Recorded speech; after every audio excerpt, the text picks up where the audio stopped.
समस्त शिशु भाई भौणी मानंकु मातृभाषा कालांशकु स्वागत तथा अभिनंदन। पिलामाने पूर्व कालांशरे आमे माने एही प्रसंगटीर लेखकंक परिचय जानिबा सहित 3टी अनुच्छेद पढ़िथिले। आज आमे एही प्रसंगटीर आउ 5टी अनुच्छेद पढ़िबा। प्रसंग को जीवा पूर्वरु मु तुमको किछि कथा कहिबी, तुमे माने सुनिबा।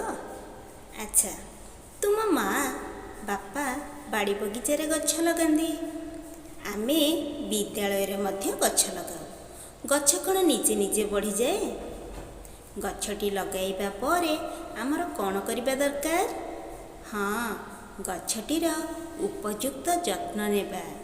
गछटी तो छोट शिशु परी, तुम माँ जेपरी तुम मानकर जत्न नियंती, ठीक सही परी आमे माने गछटीर जत्न नेबा। गछटीरे पानी देबा, खत देबा, अनामना घास बाछि देबा, गछ को सुरक्षा देबा। मूल जदि दृढ़ हैला उपाड़िबा कष्ट। ठीक सही परी कुंभार हांडीटीए गढ़िला बेले कंचा माटीर गुण और उपादान उपरे हांडीर स्थायित्व निर्भर करे। कंचा माटीर आकृति उपरे माटीर विभिन्न वस्तु आकार पाइथाए। कंचा माटीरे जेपरी गढ़ा होइथाए सेही आकार ही शेष पर्यंत रही थाए, आउ परिवर्तन करिबा असंभव। ठीक एहीपरी तुमे माने आचार्य हरिहरंक छात्र जीवन कथा जानि परिबो। आज आमे आचार्य हरिहरंक छात्र जीवन विषय रे आलोचना करिबा। एबे तुमे माने तुम मानक साहित्य सौरभ पुस्तकर पृष्ठा 46, 47 और 48 को लक्ष्य कर एवं मन दे शुण। हरिहरंकर मूलदुआ शोध होइथिला तांको छात्र जीवन बेले। सेतिकी बेलू मजबूत मूलदुआ न पड़िथिले ता उपरे दीर्घ 70 वर्षर सेवासौध मुंड टेकी ठिया होई पारि नथंता। हाईस्कूल रे पढ़िला दिनु ही तांकर मन चलिथिला लोकहितकर कार्य करिबा पई।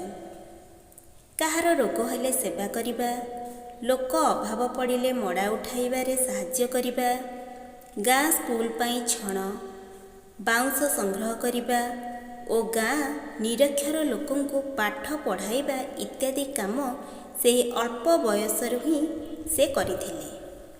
सेवा ही थिला तांकर सहजात गुण। सेही नियारे गुरु गोपबंधु मझिरे मझिरे बराबर उत्साह घिଅ ढाळंती, तेणु ताहा केबे हेले लिभि जाई नथिला। विप्लवी हरिहरंकु जेतिकी लोक जानती संस्कारक आचार्यंक कथा भाबी सेतिकी संख्यक लोक धन्य धन्य बोली कहती। शिक्षक हरिहरंकु ताहाठारु अधिक संख्यक लोक ओडिशारे जानती। आज ओडिशारे जेउ कोणकु जाओ देखिबो सेठारे आचार्यंकर छात्र रहिछंती। से केबेठारु पाठ पढ़ाइले बोली पछकु चाहिले सते जेपरिकी आखि पाए नहीं। अल्प बयसर छात्र होई से गाँव रे थांती। रात्रि रे गाँर निरक्षर लोकंको पाठ पढ़ाती। घर को फेरिला बेलकु डेरी होई जाए। पिला लोक केउठी कण करुथिबो भाबी बो माँ श्रद्धा देवींक मनरे थरे थरे आशंका उपजे। किंतु हरि एभली गेला होइथाए जे से ताकू किछि कहंती नहीं। दिने माँ पचारिले, एते डेरी जाए केउठी रहुछु? एते लोकंको पाठ पढ़ाउथिबा कथा सुनी कहि पकाइले, अरे पुओ मोते टिके अक्षर शिखांतु नहीं। सेही दिन ठारू से माँकर शिक्षक हेले। सेही कालरू आमे जदि चली आसिबा 1945 मसीहा ब्रह्मपुर जेल रे बंदी थिबा जुग पर्यंत बराबर लक्ष्य करिबा से शिक्षकता केबे छाड़ी नाहंती। पुरी रे पाठ पढ़िला बेले से तांकर मामू अजा हरिहर मिश्र ओकिलंक घरे रहुथिले। सेतिकी बेले से लक्ष्य करिथिले जे ओकिलातीरु भल पैसा हुए। नना महादेव ब्रह्मा बराबर इच्छा करुथांती हरि केमिति ओकिल हेबो। FA पास परे से PL पढ़िले। କଟକରୁ ଯାଇ କଲିକତାରେ ମଧ୍ୟ କିଛି ଦିନ ସେହି ପାଠ ପଢ଼ିଥିଲେ। କିନ୍ତୁ କାହିଁକି କେଜାଣି ଓକିଲାତି ବ୍ୟବସାୟ ଆଡ଼କୁ ତାଙ୍କର ମନ ମୋଟେ ଗଲା ନାହିଁ। ଶେଷ ପରୀକ୍ଷା ନ ଦେଇ ସେ ଚାଲି ଆସିଲେ। ପୁରୀ ଜିଲ୍ଲା ସ୍କୁଲରେ ଆସି ଶିକ୍ଷକତା କଲେ। ସରକାରୀ ଚାକିରିରେ ମନ ମାନିଲା ନାହିଁ। ନୀଳଗିରି ଗଡ଼ଜାତରେ ଗୋଟିଏ ପ୍ରସ୍ତାବିତ ସ୍କୁଲକୁ ସେ ଯିବାକୁ ମନ କଲେ। ସେଠାକୁ ଗଲାବେଳକୁ ଉମାଚରଣ ଦାସ ଥାନ୍ତି ହେଡ଼ମାଷ୍ଟର। ତାଙ୍କ ପରେ ଗୋପବନ୍ଧୁ ଦାସ ସେହି ପଦରେ ରହିଲେ। ଓକିଲାତି ଫଳ ବାହାରିଲାରୁ ଦାସେ ଆପଣା ଓକିଲାତି କରିବାକୁ ଚାଲିଗଲେ। ହରିହର ସହକାରୀ ହେଡ଼ମାଷ୍ଟର ଭାବରେ ଥାନ୍ତି। ସ୍କୁଲଟିକୁ ଭଲ ଭାବରେ ଗଢ଼ିବା ପାଇଁ ପ୍ରବଳ ଉଦ୍ୟମ ଚାଲିଥାଏ। ଥରେ ପଲିଟିକାଲ ଏଜେଣ୍ଟ କପଡେ ରାମସେ ଆସିଲେ। ବଙ୍ଗ ଦେଶରେ ସେତେବେଳକୁ ଜାତୀୟ ଆନ୍ଦୋଳନ ଖୁବ୍ ମୁଣ୍ଡ ଟେକିଲାଣି। କପଡେ ରାମସେଙ୍କର ବୋଧହୁଏ ସନ୍ଦେହ ହେଲା ଯେ ମୋଗଲ ବନ୍ଦୀର ଏହି ଯୁବକମାନେ ଏଠାରେ ଆସି ଗୋଟିଏ କିଛି ମତଲବରେ ଅଛନ୍ତି। ସେ ରାଜାଙ୍କୁ ପରାମର୍ଶ ଦେଲେ ହାଇସ୍କୁଲ ଭାଙ୍ଗି ଦିଆଯାଉ। ତାଙ୍କ ପରାମର୍ଶ ତ ହୁକୁମଠାରୁ ବଳେ ସ୍କୁଲ ଭାଙ୍ଗିଲା। ତାପରେ ହରିହର ଆସିଲେ କଟକର ପ୍ୟାରୀମୋହନ ଏକାଡେମୀକୁ। ସେଠାରେ ସେ ନିଜର ଦକ୍ଷତା ଯୋଗୁଁ ସମସ୍ତଙ୍କର ପ୍ରିୟପାତ୍ର ହେଲେ। 1912ରେ ହରିହର ଚାଲିଲେ ସତ୍ୟବାଦୀର ବକୁଳ ବନ ବିଦ୍ୟାଳୟକୁ। ଉତ୍କଳମଣି, ନୀଳକଣ୍ଠ, ଗୋଦାବରୀଶ, ନନ୍ଦକିଶୋର, କୃପାସିନ୍ଧୁଙ୍କ ଗହଣରେ ସେଠାରେ ସେ ଆଦର୍ଶ ବିଦ୍ୟାଳୟ ଚଳାଇବାରେ ଭାଗୀ ହୋଇଥିଲେ। 1921ରେ ଅସହଯୋଗ ଆରମ୍ଭ ହେଲା। ସତ୍ୟବାଦୀ ହାଇସ୍କୁଲକୁ ଜାତୀୟ ସ୍କୁଲରେ ପରିଣତ କରାଗଲା। ଗୋପବନ୍ଧୁ ଅସହଯୋଗ ଆନ୍ଦୋଳନରେ ଯୋଗ ଦେବାରୁ ସରକାରଙ୍କର ବିଷଦୃଷ୍ଟି ଏହି ସ୍କୁଲ ଉପରେ ପଡ଼ିଲା ଓ ଏହା କ୍ରମେ ବନ୍ଦ ହୋଇଗଲା। ହରିହରଙ୍କ ଶିକ୍ଷକ ଜୀବନ ଏହିଠାରେ ଶେଷ ହେଲେ ମଧ୍ୟ ଶିକ୍ଷାଦାନର ସୁଯୋଗ ସେ ସବୁବେଳେ ଖୋଜିଛନ୍ତି। 1930ରେ ହଜାରିବାଗ ଜେଲ ଭିତରେ ବନ୍ଦୀମାନଙ୍କୁ ପଢ଼ାଇବାର ଦାୟିତ୍ୱ ତାଙ୍କରି ଉପରେ ଥିଲା। ଭାରତ ଛାଡ଼ ଆନ୍ଦୋଳନରେ ଯୋଗ ଦେଇ ସେ ଯେତେବେଳେ 1942 ଅଗଷ୍ଟରେ ବ୍ରହ୍ମପୁର ଜେଲରେ ଅଟକବନ୍ଦୀ ହେଲେ, ସେତେବେଳେ ଆରମ୍ଭ କରିଥିଲେ ଗୀତା କ୍ଲାସ। ଦୀର୍ଘ 2 ବର୍ଷ କାଳ ପ୍ରତିଦିନ ଜଗନ୍ନାଥ ଦାସ, ଲୋକନାଥ ମିଶ୍ର, ଗୋପବନ୍ଧୁ ଚୌଧୁରୀ ଓ ଭାଗୀରଥୀ ମହାପାତ୍ରଙ୍କ ମେଳରେ ବସି ସେ ଗୀତା ଓ ଉପନିଷଦ ପଢ଼ାନ୍ତି। ସେହିଠାରେ ହିଁ ଶ୍ରୀମଦ୍ ଭଗବତ ଗୀତା ଅନୁଦିତ ହୋଇଥିଲା। ମହାତ୍ମା ଗାନ୍ଧୀ ସେତେବେଳେ ଦେଶବାସୀଙ୍କୁ ଆହ୍ୱାନ କଲେ ନୂତନ ଶିକ୍ଷା ଓ ନୈତାଲିମର ପ୍ରବର୍ତ୍ତନ ପାଇଁ। ସେତେବେଳେ ଯେଉଁ ଉତ୍କଳ ମୌଳିକ ଶିକ୍ଷା ପରିଷଦ ଗଠନ କରାଗଲା, ସେହି ପରିଷଦର ସଭାପତି ଥିଲେ ଆଚାର୍ଯ୍ୟ ହରିହର। ସେ ଯେଉଁ କ୍ଷେତ୍ରରେ ଥାଆନ୍ତୁ ନା କାହିଁକି ଶିକ୍ଷକତା କେବେ ହେଲେ ଛାଡ଼ି ନାହାନ୍ତି। ପିଲାମାନେ 48 ପୃଷ୍ଠାର ଏହି ପର୍ଯ୍ୟନ୍ତ ତୁମେମାନେ ଘରେ ମନ ଦେଇ ପଢ଼ିବ। ଏବେ ଆସ ଏହି 5ଟି ଅନୁଚ୍ଛେଦକୁ ଭଲ ଭାବରେ ବୁଝିବା। ପିଲାମାନେ କହିଲ, ବର୍ତ୍ତମାନ ତୁମର ବୟସ କେତେ ହେବ? ହଁ, 12 ବର୍ଷ ବୟସ ହେବ। ଠିକ୍ ଏହି ବୟସରେ ହରିହରଙ୍କର ଛାତ୍ର ଜୀବନର ମୂଳଦୁଆ ଶୋଧ ହୋଇଥିଲା। କହିଲ ପିଲାମାନେ, ମୂଳଦୁଆ ଶୋଧ କହିଲେ କ'ଣ ବୁଝ? ଶୋଧ ଅର୍ଥ ପରିଶୋଧ, ଋଣ ପରିଶୋଧ କରିବା। ଏଠାରେ ବୁଝିବାକୁ ହେବ ଯେ ପିଲାଟି ଦିନରୁ ଉତ୍ତମ ଚରିତ୍ରବାନ ହୋଇ ହରିହର ଯେଉଁ ଶୃଙ୍ଖଳା ଜ୍ଞାନ ଭିତରେ ବଢ଼ିଥିଲେ, ତାହାର ପ୍ରଭାବ ହିଁ ତାଙ୍କ ଜୀବନର ମୂଳଦୁଆକୁ ଦୃଢ଼ କରି ରଖିଥିଲା। ଏହି ମୂଳଦୁଆ ଉପରେ ହିଁ 70 ବର୍ଷର ସେବା ସୌଧ ଗଢ଼ି ଉଠିଥିଲା। ସେ ସେବା ପରେ ସେବା କରିଚାଲିଲେ। ପିଲାମାନେ, ଏଠାରେ ସୌଧ ଅର୍ଥ କ'ଣ? ସୌଧ କହିଲେ କ'ଣ ବୁଝ? ସୌଧ ଅର୍ଥ କୋଠାଘର। ଘର ଉପରେ ଘର କଲା ଭଳି ଆଚାର୍ଯ୍ୟ ହରିହର ସେବା ଉପରେ ସେବା କରିଚାଲିଲେ। ଜୀବନଟା ସେବାରେ ହିଁ କଟିଗଲା। ଏହି ସେବା ସୌଧରେ ଅନେକ ଆଶ୍ରୟସ୍ଥଳୀ ଗଢ଼ି ଉଠିଲା। ତୁଳସୀ 2 ପତ୍ରରୁ ବାସିଲା ପରି ଛାତ୍ର ଜୀବନରୁ ହିଁ ଲୋକହିତକର କାର୍ଯ୍ୟ କରିବା ଉଙ୍କି ମାରୁଥିଲା। ରୋଗୀ ସେବା, ମଡ଼ା ଉଠାଇବାରେ ସାହାଯ୍ୟ, ସ୍କୁଲ ପାଇଁ ଛଣ ବାଉଁଶ ସଂଗ୍ରହ କରିବା, ନିରକ୍ଷର ଲୋକଙ୍କୁ ପାଠ ପଢ଼ାଇବା ଇତ୍ୟାଦି କାମ ଅଳ୍ପ ବୟସରୁ ହିଁ ହରିହର କରିଥିଲେ। ପିଲାମାନେ, ନିରକ୍ଷର ଅର୍ଥ କ'ଣ ବୁଝ? ନିହିଯୁକ୍ତ ଅକ୍ଷର ନିରକ୍ଷର। ଯେଉଁ ଲୋକଙ୍କୁ ଅକ୍ଷର ଜଣାନଥାଏ ବା ଅକ୍ଷର ଚିହ୍ନି ନଥାନ୍ତି। ଅକ୍ଷର ଚିହ୍ନିଲେ ତ ପାଠ ପଢ଼ିବ। ନିରକ୍ଷର ଲୋକଙ୍କୁ ପାଠ ପଢ଼ାଇବାକୁ ଆଚାର୍ଯ୍ୟ ହରିହର ଏକ ଦାୟିତ୍ୱ ବୋଲି ଭାବି ନେଇଥିଲେ। ସେବା ତାଙ୍କର ମହତ୍ଵ ଉଦ୍ଦେଶ୍ୟ ଥିଲା। ସତେ ଯେପରି ସେବା କାମଟିକୁ ଜନ୍ମରୁ ସାଙ୍ଗରେ ଧରି ଆଚାର୍ଯ୍ୟ ହରିହର ଆସିଥିଲେ। ସେହି ସେବା କରିବା ଭିତରେ ବନ୍ଧୁ ଗୋପବନ୍ଧୁ ଉତ୍ସାହ ଘିଅ ଢାଳୁଥିଲେ। ପିଲାମାନେ, ଉତ୍ସାହ ଘିଅ କ'ଣ? ଉତ୍ସାହ ଅର୍ଥ ଜାଗ୍ରତ କରିବା। ଯେପରି ନିଆଁରେ ଘିଅ ଢାଳିଲେ ଅଧିକ ଜୋରରେ ନିଆଁ ଜଳିଥାଏ, ଠିକ୍ ସେହିପରି କାମ କରିବା ବେଳେ ଉତ୍ସାହ ଦେଲେ କାମ ଆହୁରି କରିବାରେ ଆଗ୍ରହ ଆସେ। ହରିହର ଥିଲେ ବିପ୍ଳବୀ। ଓଡ଼ିଶାର ସ୍ୱାଧୀନତା ସଂଗ୍ରାମରେ ସେ ଆଗଧାଡ଼ିର ନେତା ଥିଲେ। ବିପ୍ଳବୀ ହରିହରଙ୍କୁ ଲୋକେ ଯେତିକି ଜାଣନ୍ତି, ସଂସ୍କାରକ ଆଚାର୍ଯ୍ୟ କଥା ଭାବି ଲୋକ ସେତିକି ସେତିକି ଧନ୍ୟ ଧନ୍ୟ କୁହନ୍ତି। ଆଉ ଶିକ୍ଷକ ହରିହର ବୋଲି ତା'ଠାରୁ ଅଧିକ ଲୋକ ଜାଣନ୍ତି।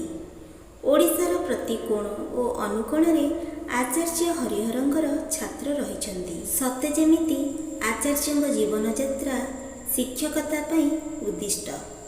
ପଛକୁ ଚାହିଁଲେ ଆଖି ପାଏ ନାହିଁ।